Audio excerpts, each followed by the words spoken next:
retail. Donc, pour le sujet de l'appel de fonds innovant, nous avons Masha Maskina from la collection. Elle est la curatrice et la conseillère culturelle de la collection. Nous avons Lucy Littlewood, qui est la directrice du développement du musée de la Maison à Londres, qui nous vient de Londres, juste pour Museum Connection. Donc, merci beaucoup. Nous avons Simon Medina, qui est le responsable du financement qui vient du musée des Confluences de Lyon. Nous avons Gaël de Medeiros, qui est le directeur du développement et des relations internationales du Centre Pompidou. Elle est coincée dans un taxi, elle sera là dans quelques minutes. Et je ne peux pas imaginer quelqu'un qui est plus apte à modérer cette table ronde que Sarah Ironan, qui est une journaliste indépendante, une enseignante et est doctorante spécialisée dans le financement des institutions culturelles et du patrimoine culturel. Sarah, c'est à vous. Merci beaucoup. Bienvenue à tout le monde. Donc, nous parlons ici d'appels de fonds novateurs parce qu'en quelques années, les musées ont changé et sont passés à un autre niveau. Ils jouent un nouveau rôle diplomatique dans les pays, ils ont une influence politique, ils attirent les touristes et les musées ont changé, donc leurs modèles économiques également. Pour faire face à leur nouvelle mission, ils ont besoin de nouveaux financements alors que le soutien public décline. Ils ont demandé donc plus de soutien au secteur privé à travers la philanthropie. Donc, cette solution parvient à la fin d'un cycle avec la transformation de leur rôle social. Les musées cherchent des modèles hybrides de financement à la croisée du physique et du digital et un peu partout, pour mieux voir cet nouvel équilibre entre les missions sociales et économiques. Vous entendrez 4 stratégies novatrices mises en place dans des musées français et des musées britanniques qui en font face à la résilience économique à long terme. Donc, vous allez entendre parler de Simon Medina du musée des Confluences à Lyon. Vous allez nous expliquer le nouveau dialogue que votre institution met en place avec les entreprises. Puis nous allons traverser la Manche pour aller à Londres avec Lucy Littlewood, qui est la directrice commerciale et des campagnes du musée de la Maison à Londres, où les campagnes de levée de fonds ont des partenariats innovants avec le secteur social. Puis Masha Maskina, curatrice et conseillère à la collection, qui nous montrera comment la société promeut des appels de fonds avec les NFT et le British Museum. Et puis Gaël de Medeiros du Centre Pompidou, qui nous montrera l'exemple de l'école pro qui amène les entreprises et l'institution ensemble. Simon Medina, la parole est à vous. J'espère que tout le monde m'entend bien. Je suis Simon Medina, je travaille au musée des Confluences à Lyon et moi je vais vous parler des expériences qu'on a menées, qu'on a conduites pour essayer de faire rentrer le musée dans les entreprises. Ce qui nous a motivé, une de nos réflexions de départ, c'était d'essayer d'inverser un petit peu notre relation avec les entreprises. C'est-à-dire de ne pas partir de nos propres besoins, d'un catalogue de projets à financer, mais véritablement de se poser la question de qu'est-ce que nous pouvons apporter aux entreprises en tant que musée, comment nous pourrions essayer de mieux comprendre leurs attentes, d'y répondre et d'apporter des solutions. Le deuxième postulat, c'est que depuis toujours au Musée des Confluences, on considère que l'entreprise fait partie de nos publics. C'est-à-dire que comme on construit une offre pour un public scolaire, pour un public familial, pour un public international, nous avons pensé notre offre vraiment tournée vers le public professionnel. Et ça veut dire plusieurs choses. La première et la plus importante, ça veut dire que on décorrèle la relation à l'entreprise de la seule relation transactionnel, de la seule relation financière. C'est-à-dire que quand vous vous adressez à un public, vous avez des enjeux de rayonnement, des enjeux d'aller chercher des nouveaux publics. Et en fait, les entreprises nous permettent de faire ça. Un musée peut rayonner par ses collections, peut rayonner par ses donateurs, mais peut aussi rayonner par ses mécènes. C'est-à-dire que si des grandes entreprises qui sont des phares et qui incarnent un territoire vous accompagnent, ça vous donne aussi de la crédibilité à travers ce public professionnel. Et quand vous travaillez avec les plus grands employeurs de votre territoire, eh ben, ça vous donne de grandes opportunités d'aller chercher de nouveaux publics qui viennent vous voir, ou vous qui allez vers eux.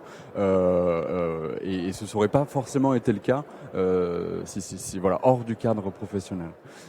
Donc voilà, important d'insister sur ça, sur l'entreprise comme un public du musée des Confluences. Et puis une fois qu'on avait ça en postulat de départ, bien sûr, on a construit une offre avec des composantes classiques, type privatisation d'espace, mais c'est notre projet. Et on a eu envie de se donner la liberté d'aller un petit peu plus loin, la liberté d'expérimenter, la liberté d'inventer des choses nouvelles. Et pour ça, on a réuni autour de nous quelques entreprises de confiance qui n'étaient pas mécènes à l'époque, qui étaient plutôt des ambassadrices, des gens qui étaient proches, amis du musée d'une certaine manière. Et on les a mis autour d'une table, on a fait plusieurs séances de travail dans cette idée de qu'est-ce qu'on pourrait vous apporter d'original? Qu'est-ce que le musée pourrait vous apporter de différent qui aille au-delà de vous accueillir en coulisses de façon privilégiée dans nos espaces?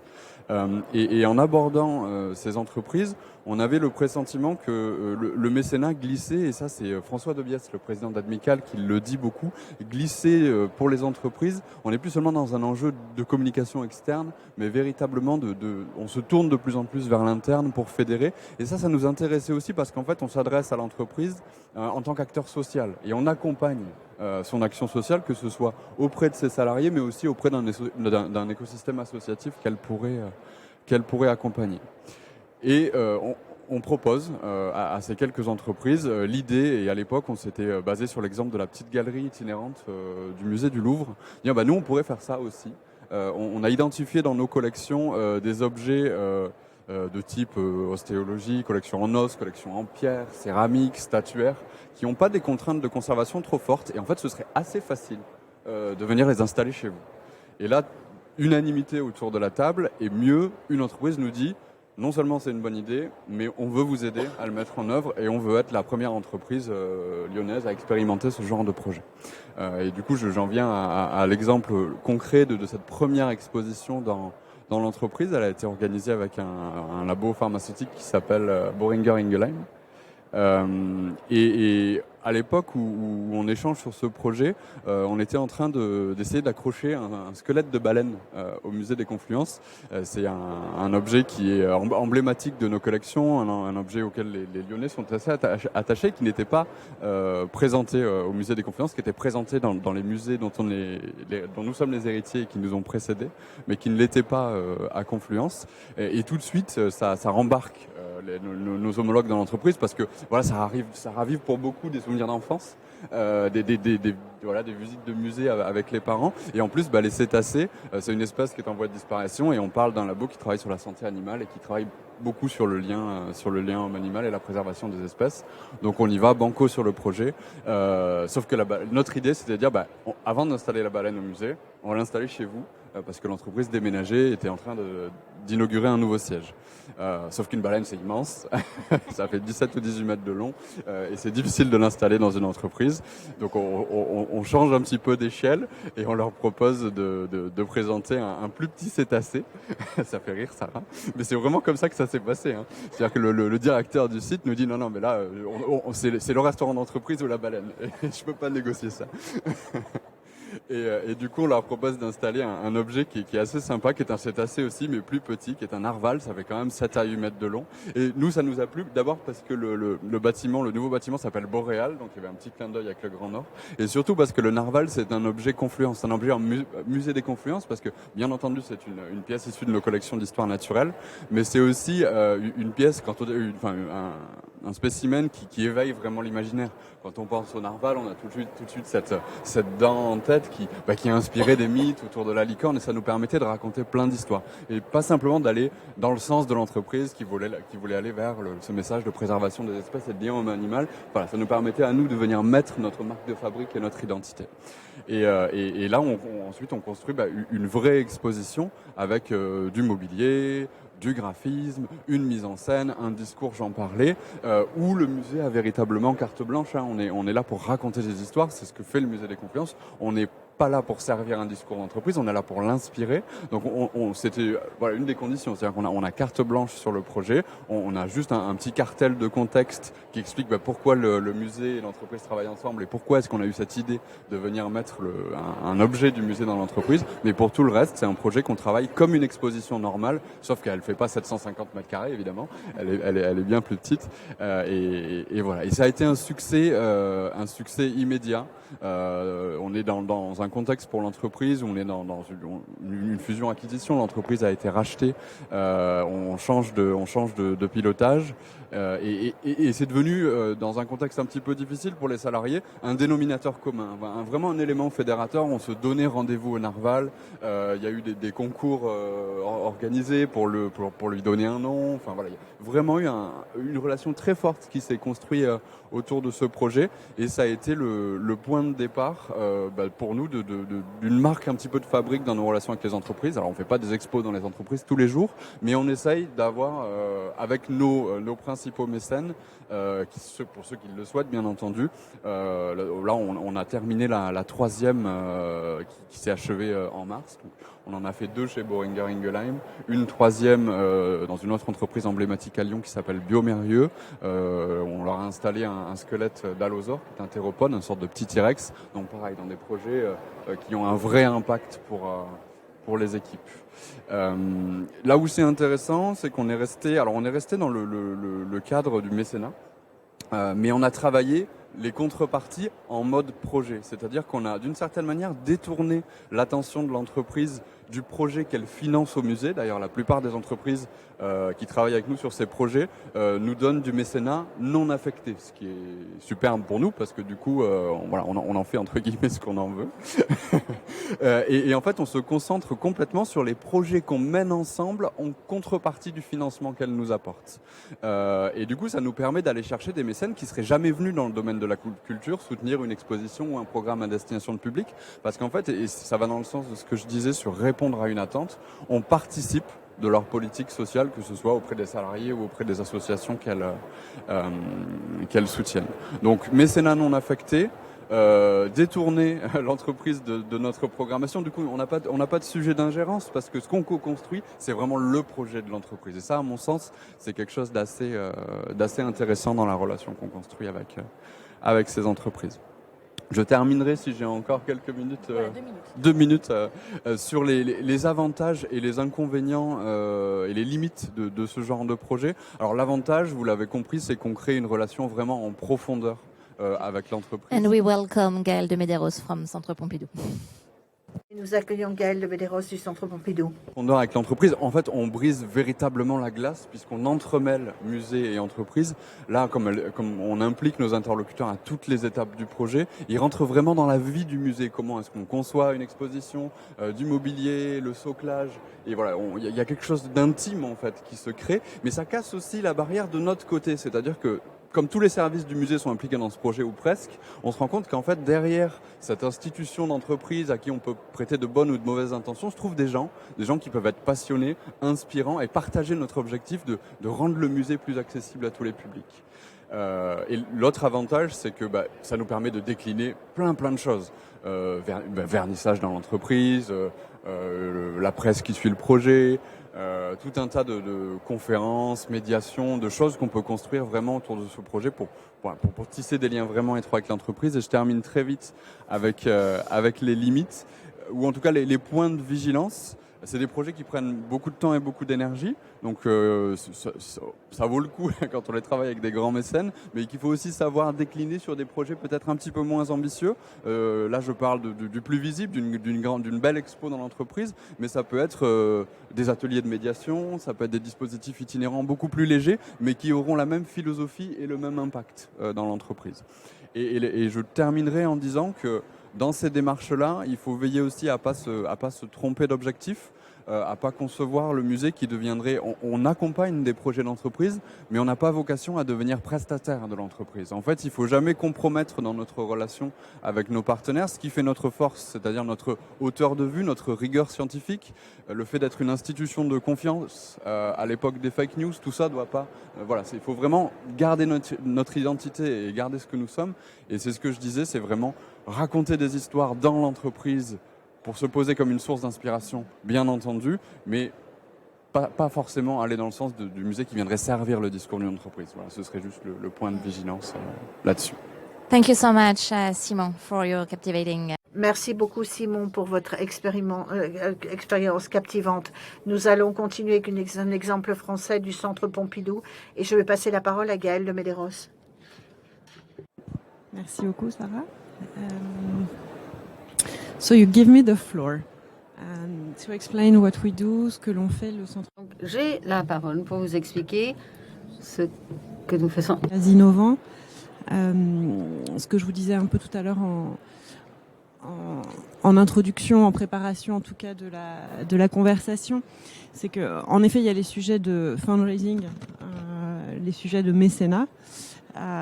Et puis après, tout ce que l'on peut développer qui ne relève pas à proprement parler de la philanthropie et de ce qu'un musée, une institution culturelle peut faire en matière de recherche de fonds auprès de mécènes, de donateurs, qu'ils soient entreprises ou individuels, mais sans pour autant qu'on entre dans une logique, comme vous le disiez à l'instant, Simon, de prestation de services.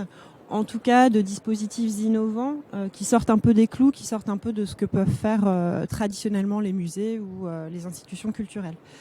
C'est vrai que l'histoire du Centre Pompidou et son identité, son ADN, sa raison d'être lorsqu'il a été créé en 1977, c'est déjà d'une certaine manière de sortir un peu des clous et de proposer une transdisciplinarité, une multidisciplinarité qui est en fait aux racines même du projet.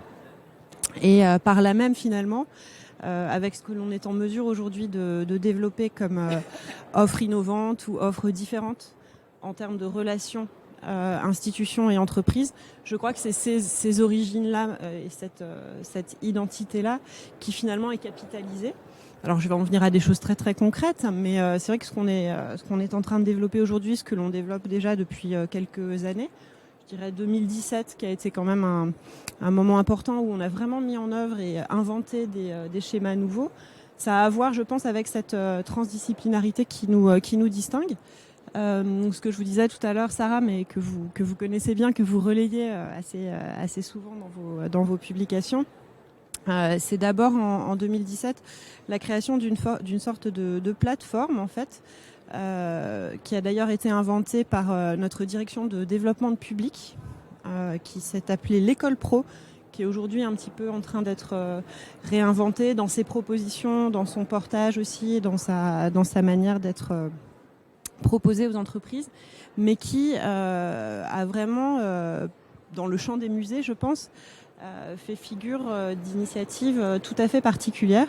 L'idée est donc de proposer des formations, des séminaires à l'adresse des directions des ressources humaines, parfois des directions RSE ou parfois aussi des gouvernances d'entreprises, pour se confronter aux œuvres et en fonction de thématiques qui sont le plus souvent définies de manière co-construite, eh bien, on déploie, alors soit à la faveur d'une matinée, soit des fois sur des cycles beaucoup plus longs, des formations, des séminaires à destination soit des managers, soit de la gouvernance, soit des collaborateurs de manière très large, autour de thématiques telles que l'innovation, la confiance. Ça peut être évidemment très divers.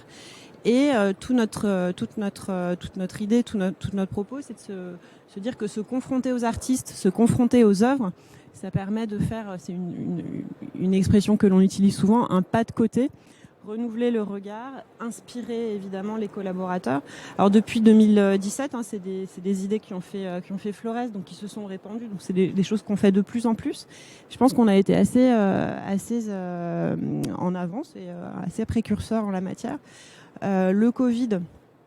La Covid a évidemment fait un peu son travail de rupture, et à la fois ça nous a poussé en fait à réinventer les choses. Évidemment, ce rapport aux œuvres, la présence des œuvres, la confrontation, je dirais, matérielle aux arts et aux artistes doit se repenser. Donc tous les formats numériques que l'on peut développer, on est en train d'y réfléchir.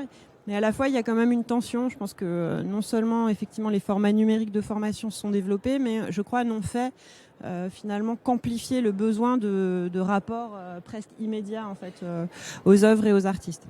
Donc ça, c'est un outil qui est non seulement une sorte d'outil de médiation au sens large à destination d'un public particulier, qui est celui des entreprises, mais je dirais que c'est pas seulement de la médiation, c'est aussi une invention, parfois avec des artistes contemporains, de dispositifs où il y a vraiment des interactions innovantes qui se mettent en place avec des collaborateurs et vraiment des artistes au sein d'un lieu qui lui-même en fait a été baptisé l'École Pro, qui s'est implanté au sein de nos collections. C'est un lieu qui lui-même a été aménagé par des designers, qui est très original dans sa conception. C'est une sorte de lieu qui se déploie avec des sortes de trappes que l'on ouvre. Je vous invite à venir découvrir le lieu si vous ne le connaissez pas déjà, d'autant qu'avec nos projets de fermeture du centre, finalement, nous n'avons plus que 2 ans et demi devant nous pour venir découvrir ce lieu. Donc ça peut être un exemple. Un autre exemple intéressant aussi, et là on se rapproche plus des enjeux de mécénat un petit peu innovant, et j'imagine que c'est de ça que vous avez parlé précédemment, c'est le fonds de dotation accélération, qui lui aussi en fait a été mis en place, donc inventé en 2017. Je crois que son développement s'est fait en 2018. Là, l'idée c'est d'avoir un lien original avec les entreprises par le biais en fait de résidences d'artistes. Donc là, ce sont les artistes qui, autour d'une thématique, pendant une durée d'ailleurs qui est variable, s'installent dans une entreprise pour créer des œuvres, créer des liens évidemment avec les collaborateurs. Donc c'est très différent d'une entreprise à l'autre en fonction de sa taille, en fonction de ses enjeux. Et l'idée, c'est de vraiment faire comme ça une sorte un peu de triangulation entre l'artiste d'un côté, l'institution de l'autre et l'entreprise. Donc le groupe de mécènes, c'est un fonds. Donc déjà, la forme juridique est assez originale puisque c'est un fonds qui est immédiatement consomptible. L'idée, c'est d'utiliser pour le fonctionnement du centre les recettes liées à ce mécénat. C'est aussi une gouvernance propre. Il y a un conseil d'administration du fonds, un président du fonds qui dialogue avec les équipes du centre, avec la présidence du centre Pompidou. Et voilà, autour d'une thématique et pendant 2 ans, des artistes qui s'installent en résidence, qui créent des œuvres qui après rejoignent les collections, qui sont présentées ensuite à l'occasion d'une exposition ou de modalités de démonstration en tout cas qui sont à définir, mais l'idée après c'est de se confronter au public et de confronter les œuvres au public, et ça nous permet à nous, collection nationale, de faire entrer dans nos collections des artistes contemporains qui sont en fait pas des artistes émergents, qui sont des artistes déjà confirmés. Je vous apprends rien en vous disant que les enjeux d'acquisition d'œuvres pour des musées nationaux sont des enjeux challenging, pour le dire de manière un peu euphémistique.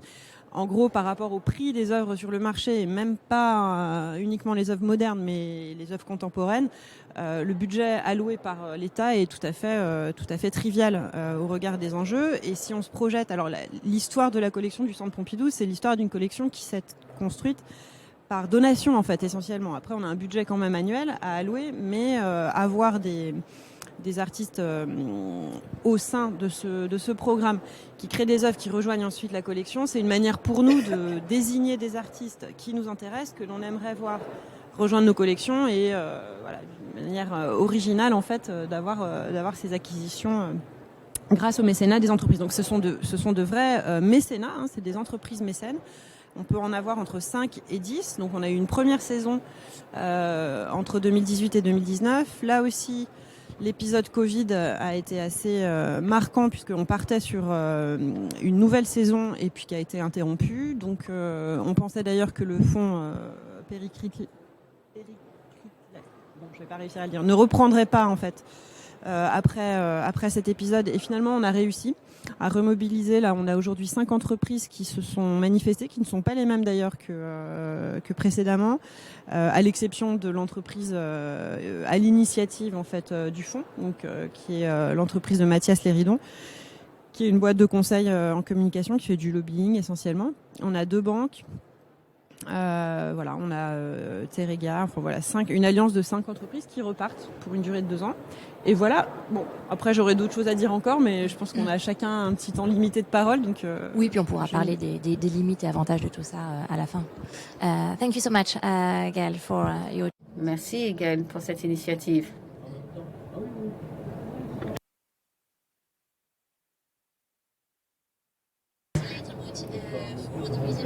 Alors pour le musée de Londres, est-ce que vous pouvez nous parler? Hello, everybody. Bonjour à tous. C'est vrai que de prendre l'argent des gens, c'est difficile. Je pense qu'on devrait commencer par le dire, demander aux individus de l'argent, que ce soit 30 € par an, ou pour des amis, ou pour une société où on demande plusieurs millions de dollars par an. C'est compliqué, c'est très dur. Je pense pour moi, ce qui est important, c'est de comprendre que les sociétés bougent beaucoup plus rapidement que le secteur. Alors, comment rester à la hauteur avec eux et comment, en fait, il y a beaucoup d'exemples pour moi, il faut comprendre. Pour comprendre ces sociétés, comme vous avez dit, Simon, vous posez la question, c'est vrai, il faut comprendre pourquoi l'individu, pourquoi la personne devrait se séparer de leur argent, pourquoi on est important. Pourquoi on devrait nous donner leur argent? Alors, eux, ils en récupèrent quoi?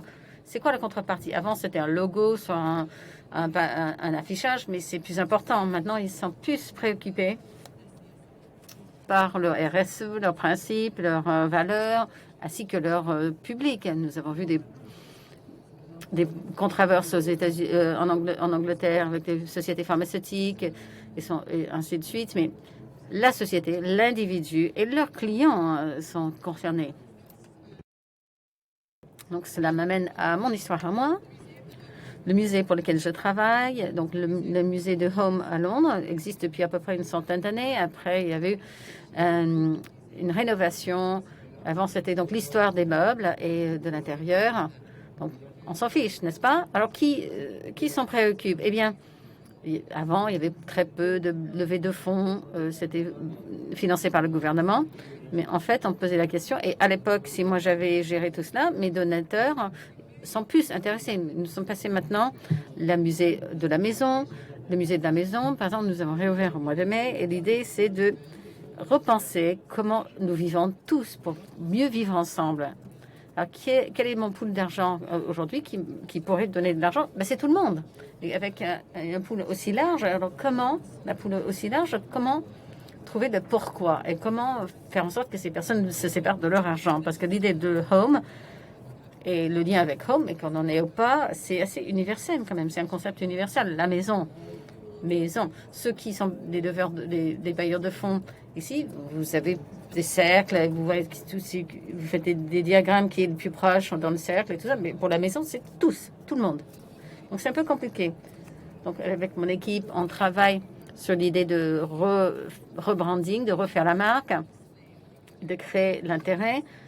Et au lieu de dire pourquoi, alors pourquoi, et alors, tout le temps, en fait, pour moi, la levée de fonds revient justement à cette idée de pourquoi. Pourquoi notre musée existe et pourquoi on nous soutient.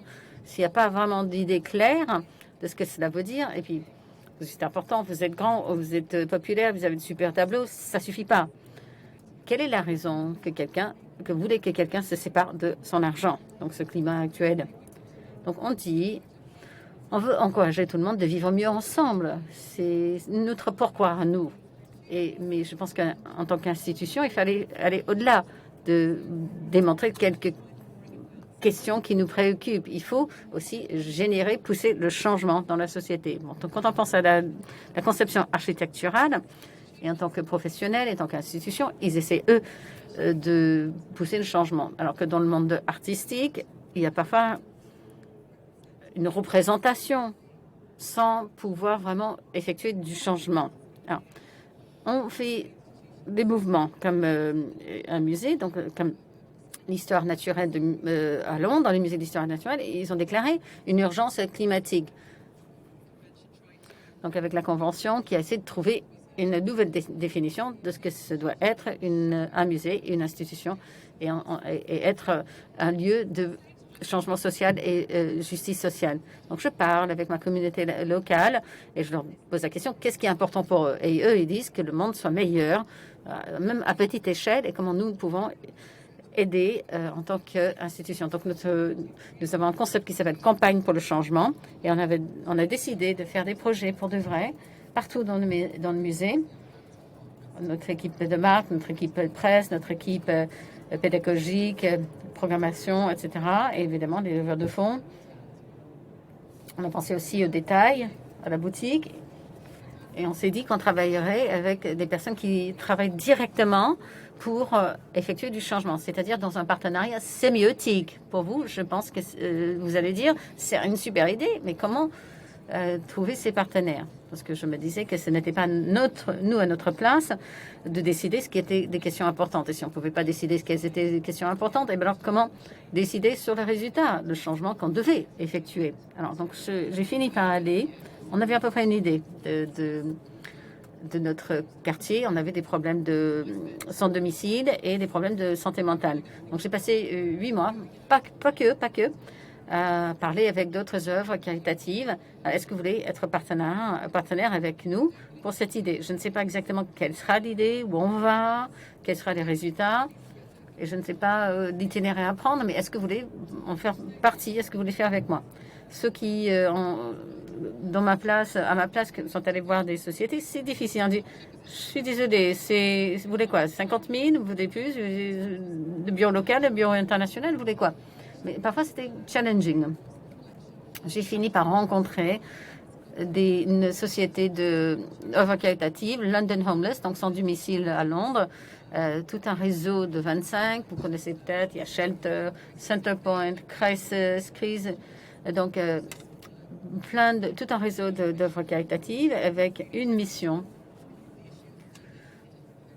pour, en fait, détecter le problème de sans domicile parmi les femmes. Donc, mais ce qui était assez peu connu. Donc, ils ont commencé à s'organiser. Ils avaient besoin quand même de cohésion, de cohérence. Ils avaient besoin de neutralité, d'espace. Et ils avaient surtout besoin d'une voix. Des œuvres caritatives pour les sans domicile, je ne sais pas, c'est assez similaire. On a des mêmes images pour les sans domicile. En Angleterre, c'est des hommes plus âgés avec des problèmes de drogue et qui dorment sur un carton dans les entrées de porte. J'imagine que c'est la même chose. La question la plus importante, c'est que le bout de l'iceberg, c'est ce qu'on n'en voit pas. En Angleterre, c'est plus de 300 000 pour les femmes et les enfants qui dorment sur des canapés ou dans des auberges ou des abris. Mais les œuvres caritatives ne montrent pas toutes ces images. Donc la mission sociale est complètement à côté. Si un problème est important pour vous, vous êtes en train de prêcher à la paroisse, aux convertis, des gens qui sont déjà préoccupés. Alors un musée, une institution peut faire de la différence en racontant de nouvelles histoires, d'autres histoires différentes à d'autres publics. Donc, utiliser le musée et le réseau du musée pour transmettre ces nouveaux messages et ces nouvelles histoires. C'est ce que nous faisons. Donc, on a une initiative pédagogique, une programmation et aussi dans des festivals. J'ai mon équipe aussi de développement et on a ce problème de concept de la maison où est tout le monde. Nous avons donc notre campagne pour réouvrir le musée. Nous n'avons pas de bailleur de fonds. Nous sommes une nouvelle équipe. Et on regarde quel public peut s'intéresser à nos histoires. Et je sais que notre public veut faire la différence. Et en tant que musée, on se disait, mais on ne va pas juste parler de ces questions. On va changer le curseur, on va déplacer le curseur, on va effectuer du changement. Donc, avec l'œuvre caritative contre pour les sans-domicile.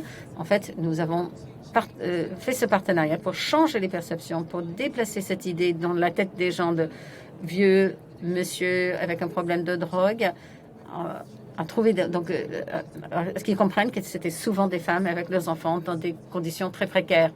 Donc on voulait s'attaquer à ce problème, donc avec une stratégie à Londres, avec le gouvernement, des femmes et des œuvres caritatives, et nous voulions aussi soutenir l'ouverture d'un premier centre à 24 heures pour les femmes à Londres.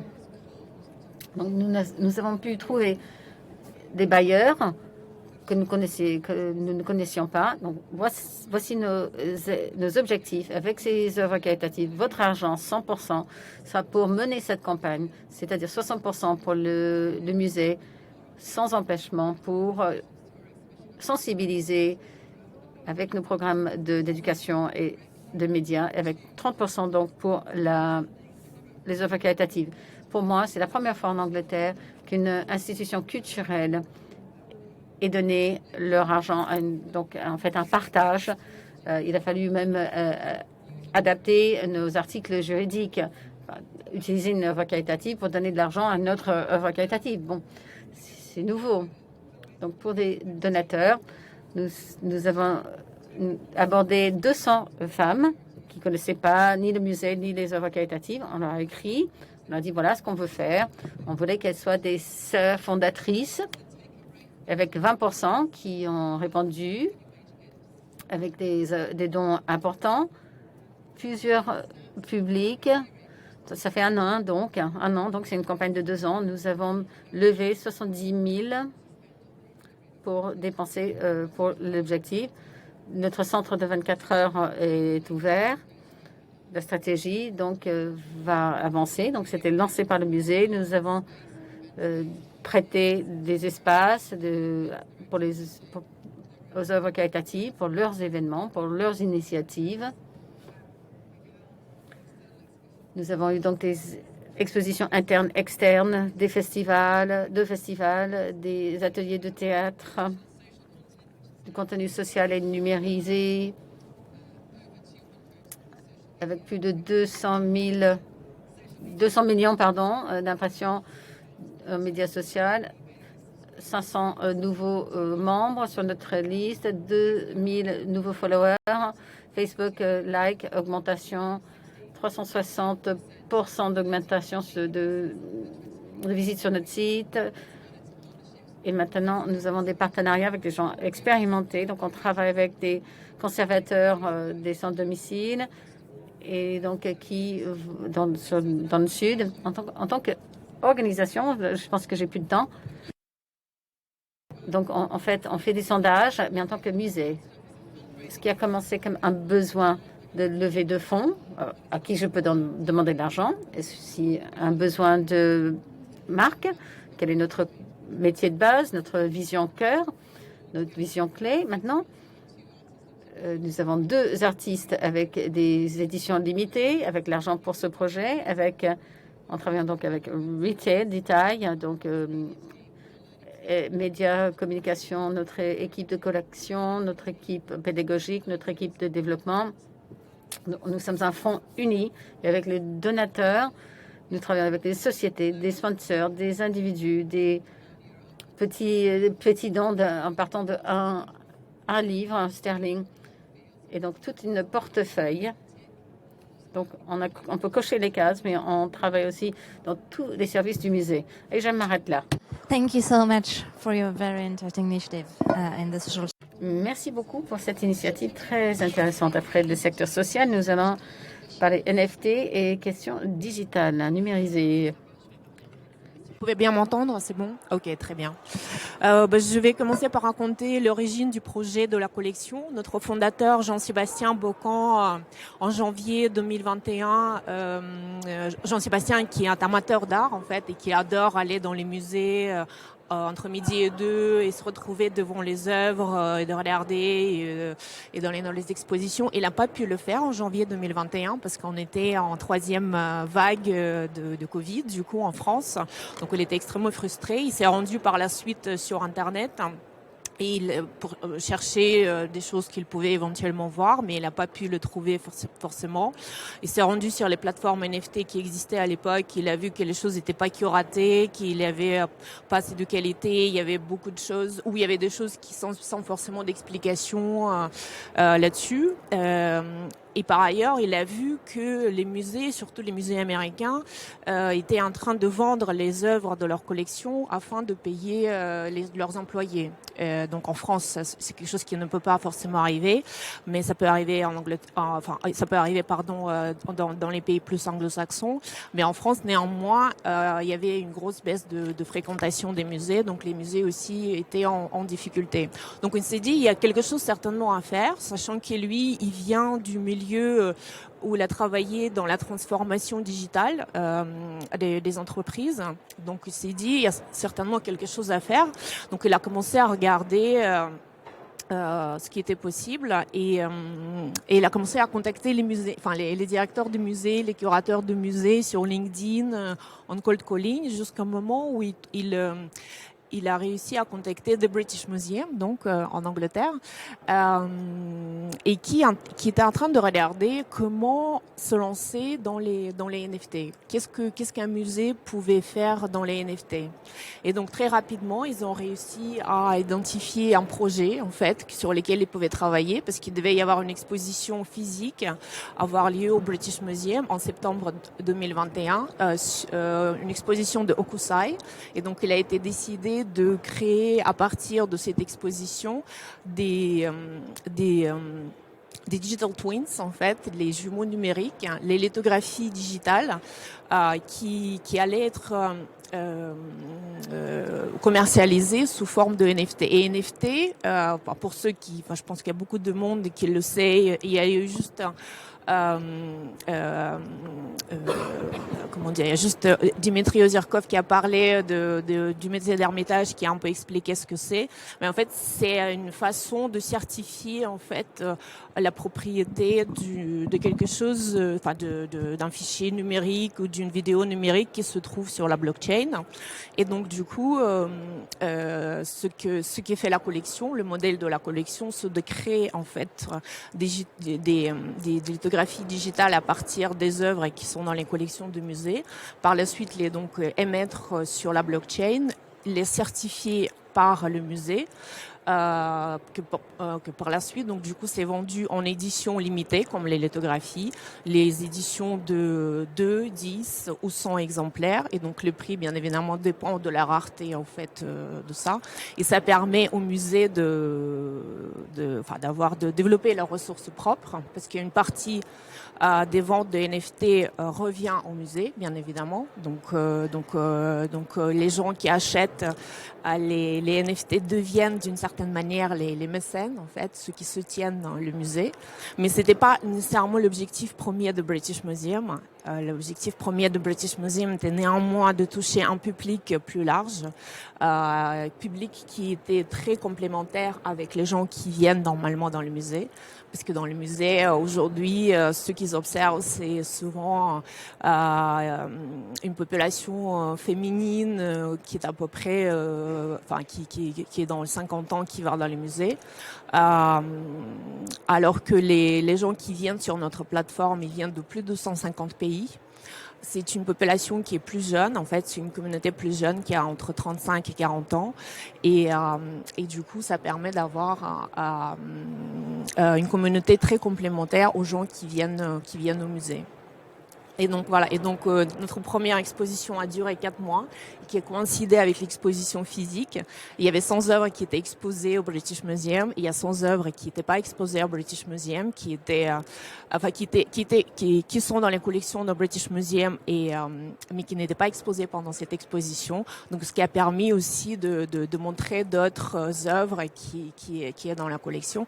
Et il y avait aussi un pop-up store qui était installé au British Museum, où les gens pouvaient voir effectivement à la sortie de l'exposition et faire un QR code, enfin scanner un QR code et par la suite aller sur le site de la collection et acheter un NFT. Et donc cette première exposition s'est très bien passée. Il y a eu les ventes à 7 chiffres en fait. On communique pas sur le montant exact, mais c'était quand même les montants assez importants pour le musée, bien évidemment. Donc British Museum était extrêmement content. Et donc par la suite, on a enchaîné sur une deuxième exposition. Cette fois-ci, où il n'y avait pas d'exposition physique, c'était les aquarelles de William Turner qui sont dans la collection de British Museum et qui sont rarement exposées. Ils sont exposés uniquement 2 semaines par an en février, et cette année ils n'étaient pas exposés, et donc parce qu'ils sont extrêmement fragiles, et donc voilà, et ça nous a permis de créer une collection de NFT à partir de ces aquarelles qui étaient par la suite effectivement mises en vente sur la plateforme. Voilà. Quoi vous dire d'autre? Ce qui est super sur notre plateforme, ceux qui ont déjà essayé par exemple d'acheter les crypto-monnaies ou de créer un wallet, ça peut être un chemin assez compliqué. Donc sur notre plateforme, on a créé une expérience utilisateur très très simple. Les gens peuvent acheter avec une simple carte bleue, et l'achat est aussi simple que l'achat d'un livre sur Fnac.com par exemple. Et on voit qu'il y a plus de 50% à des gens sur la plateforme qui achètent avec la carte bleue en fait. Donc ça c'est extrêmement simple, et ça permet d'attirer beaucoup de personnes. On considère que les gens chez nous, comme je disais, c'est les nouveaux mécènes pour les musées. L'œuvre la plus chère qui s'est vendue, l'œuvre la plus iconique, qui est la grande vague de Hokusai, s'est vendue à 55 000 €. Donc ça a permis de ramener vraiment des revenus importants pour le musée. Et par la suite, ces personnes-là, les plus importants, on va les traiter par la suite aussi comme les mécènes en fait finalement. Donc on va les inviter, on va par le digital, on va les amener aussi au physique. Donc on va leur proposer, on va les traiter de la même manière comme si on traitait les mécènes. Donc c'est peut-être un dîner ou un tour d'exposition privée, ou un talk avec un curateur, etc.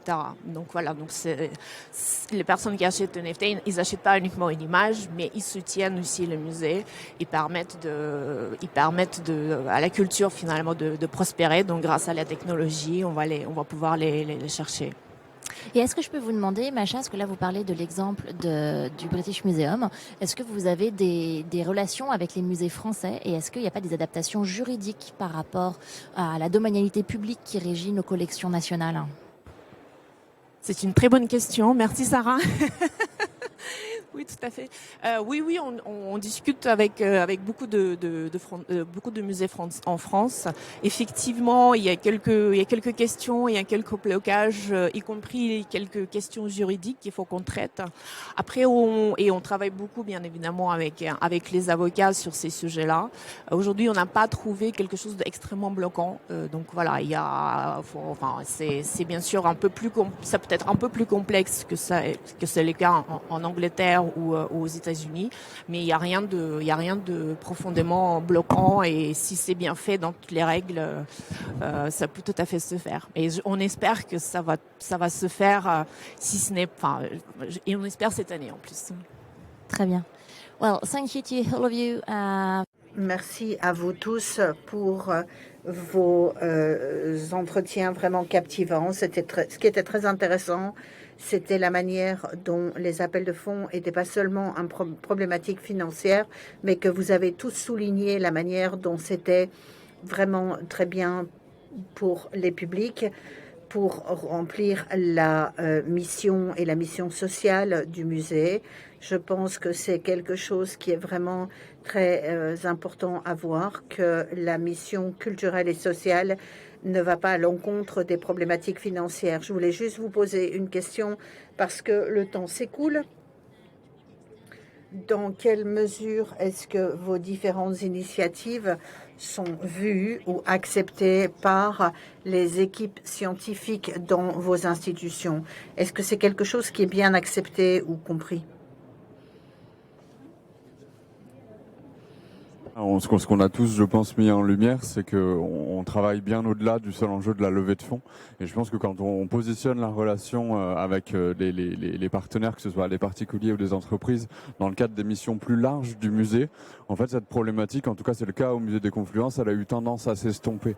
Parce que du coup, on n'a pas le sentiment d'être là pour servir le développement des ressources du musée, mais on a le sentiment d'être là pour permettre au musée d'accomplir ses missions et d'aller chercher de nouveaux publics. Donc en tout cas, nous, c'est vraiment comme ça qu'on a embarqué les équipes scientifiques dans le projet et dans l'idée d'aller exposer hors les murs et dans les entreprises.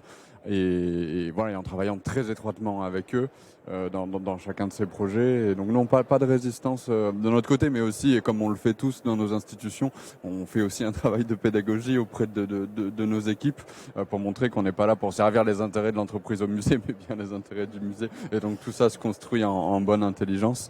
Il y a toujours au démarrage quelques résistances, mais en tout cas quand on crée un climat de confiance aussi en interne autour de ces projets-là, et quand on les décorrèle de juste un rapport transactionnel avec un particulier ou une entreprise, en tout cas à Confluence, ça a eu tendance à s'estomper. Thank you. Lucy, perhaps you spoke about the collaboration with curators. You have something to add? Merci. Lucie, vous avez parlé de la collaboration avec les collaborateurs. Est-ce que vous avez quelque chose à ajouter? C'était une réalité dès le départ.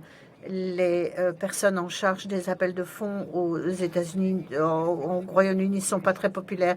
Et il y a toujours un peu de friction entre les curateurs et le côté appel de fonds, parce qu'on est toujours vu comme des mercenaires qui demandent toujours de l'argent, alors que les curateurs peuvent juste parler des choses. C'est pas toujours si harmonieux que ça, et je n'ai pas toujours vu cette idée où tout le monde dit c'est une excellente idée, sautons dessus. Il y a eu des hésitations au départ par rapport à l'idée, parce que l'idée était générée au niveau de l'appel d'offres, donc ça a pris un peu de temps à s'ancrer, mais tout le monde a réalisé que si on était vraiment tous embarqués là-dessus, ce serait vraiment très motivant. Donc nous avons fait des ateliers, nous avons amené les gens des associations pour venir parler à l'équipe afin qu'ils comprennent. Et donc, ça leur a permis de comprendre pourquoi nous les aidons, et d'entendre les personnes qui disent nous sommes véritablement tellement occupés à fournir les services que nous fournissons, mais nous ne pensons pas à notre marque, et vous nous donnez plus d'exposition et de popularité. Donc, pour les associations, c'est vraiment important. Donc, il y a différents départements qui viennent, il y a des bénévoles qui sont impliqués. Donc, ce n'était pas une idée qu'on a révélée à tout le monde. C'était assez difficile à visualiser dès le départ, parce que c'était vraiment une manière unique de travailler. Et nous sommes encore une fois la seule organisation qui travaille comme ceci. Avec le changement, ça prend effectivement un petit peu de temps, mais quand les gens commencent à voir les manifestations physiques du projet, qui commencent à voir le changement et la manière dont ça peut fonctionner dans leur domaine. Les gens ont toujours peur du changement parce qu'ils ne voient pas comment ça s'applique pour eux. Mais quand on subdivise ceci, qu'on voit et qu'on ressent ceci, les gens sont vraiment embarqués là-dessus. Pour la prochaine campagne, nous voulons amener tout le monde de l'équipe, les gens qui sont face au public et les autres, pour voir véritablement ce que le partenariat va être pour notre prochaine campagne. Donc, tout le monde est impliqué, c'est très enthousiasmant. Et vous, Macha, vous avez des mots sur la manière dont vous collaborez avec les curateurs? Pour nous, c'est clé d'avoir une collaboration avec les curateurs, parce que ce que j'ai pas mentionné quand j'ai mentionné la collection, nous sommes une plateforme avec des curateurs. Nous n'allons pas montrer des objets d'art qui n'ont rien à voir les uns aux autres. Donc pour nous, tout ce qui est curation et la relation avec les scientifiques est vraiment clé. Donc c'est très important. Et le British Museum était vraiment impliqué. Nous avons travaillé avec des gens au sein du British Museum qui ont géré le projet avec les curateurs de manière interne. qui sont vraiment impliqués parce que sinon nous ne pourrions pas produire du contenu de qualité. Et ils étaient très spécifiques sur la manière dont nous allions parler de ceci, dont nous allions présenter, la manière dont nous allons le décrire, parce que quand vous allez sur une plateforme, pour chaque objet d'art qui est montré en tant que NFT, vous verrez la manière dont il a été créé, dans quel contexte. Donc nous conceptualisons le tout. Et l'un de nos objectifs et l'un des avantages pour créer les NFT, c'est que nous pouvons aussi créer des expositions qui ne seraient pas montrables autrement. Donc nous travaillons avec, par exemple, plusieurs musées pour créer une exposition transmusée. On n'aurait pas pu faire ceci sinon parce que c'est très cher et ça a vraiment un vrai impact écologique. Donc pour nous, nous sommes en alignement avec les curateurs en interne et c'est très important pour créer du contenu de qualité. Gaëlle? Au Centre Pompidou, la question se pose peut-être de manière un peu particulière. Il y a plusieurs niveaux de réponse. Déjà, la multiplication ces dernières années du nombre de projets, en fait. Que ce soit des projets contemporains ou des projets pluridisciplinaires, sur lesquels, en fait, les porteurs de projets, donc les curateurs, conservateurs, sont eux-mêmes, en fait, un peu des entrepreneurs du succès de leur projet. Donc clairement le métier de fundraiser a fait tache d'huile si je peux dire.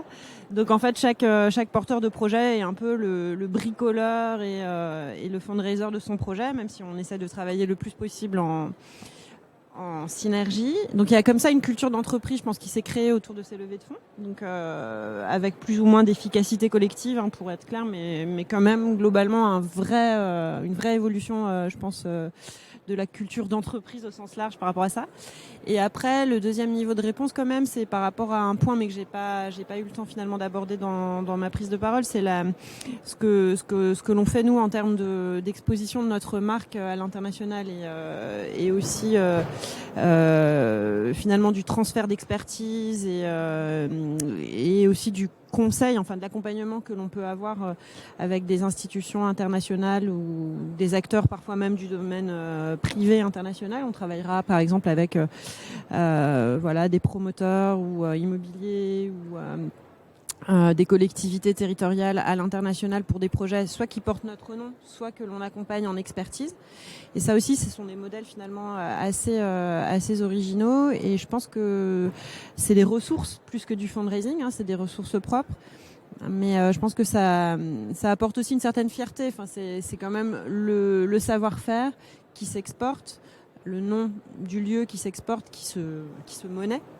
Et donc, je pense que la mobilisation, elle peut se faire parfois dans une certaine tension, parce que c'est des projets encore en plus, mais quand même autour d'une fierté autour du rayonnement des métiers, du rayonnement de la marque et du rayonnement d'un certain savoir-faire qui est très désiré finalement. On est très sollicité pour ce savoir-faire-là et ça, je pense que l'équipe curatoriale, enfin les conservateurs et programmateurs sont globalement fiers de cela, je pense. Donc, voilà.